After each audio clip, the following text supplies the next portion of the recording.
अहिल्याबाई के धार्मिक कार्यों की विशेषता।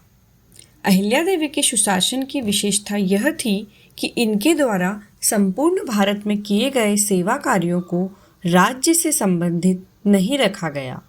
उन्होंने समस्त धार्मिक कार्यों को आर्थिक दृष्टि से पूर्ण स्वावलंबी करके व्यवस्था की दृष्टि से पूर्णतः स्वतंत्र रखा। उनकी दूरदर्शिता के अनुसार धर्म कार्यों को राज्यों के अधीन रखने पर प्रशासन में होने वाले परिवर्तनों का परिणाम उन कार्यों पर भी पड़ता है।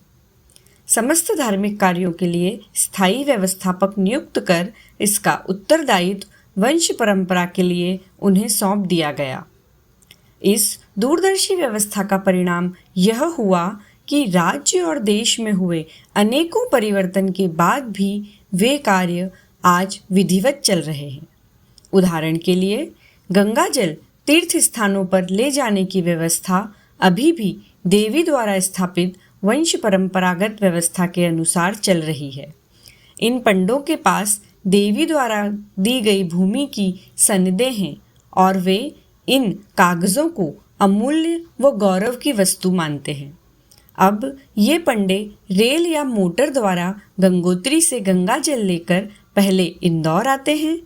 यहाँ श्री खासगी ट्रस्ट के अधिकारियों द्वारा उनका स्वागत कर इंदौर से ये विभिन्न तीर्थ स्थानों को जाते हैं।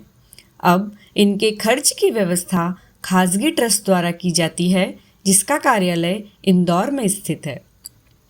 लोकमाता अहिल्या देवी द्वारा कराए गए सभी धार्मिक निर्माण कार्य जनोपयोगी थे तथा देश एवं समाज की आवश्यकताओं को ध्यान में रखकर किए गए थे। यही उनकी लोकप्रियता का मुख्य कारण है। उन्होंने देश भर में तीर्थ स्थलों, 4 धाम, ज्योतिर्लिंग और कई मंदिरों के जीर्णोद्धार का कार्य किया। अन्न भंडार शुरू किए, धर्मशालाएं बनवाईं, नदियों पर बांध बनाए, पेड़ लगाए, सड़कें व सीढ़ियां बनवाईं। यह सभी कार्य देश की आवश्यकताओं को ध्यान में रखकर किए गए। यही इनके धार्मिक कार्यों की विशेषता है।